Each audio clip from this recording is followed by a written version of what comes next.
மார்கழி 26 ஜனவரி 10, 2025 வெள்ளிக்கிழமை வைகுண்ட ஏகாதசி.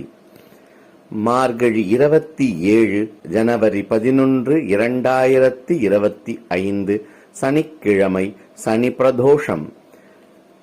மார்கழி 27 ஜனவரி 11, 2025 சனிக்கிழமை கூடாரவள்ளி.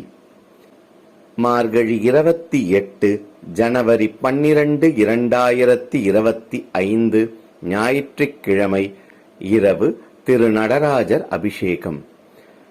மார்கழி 29 ஜனவரி 13, 2025 திங்கட்கிழமை அதிகாலை ஆருத்ரா தரிசனம். மார்கழி 29 ஜனவரி 13, 2025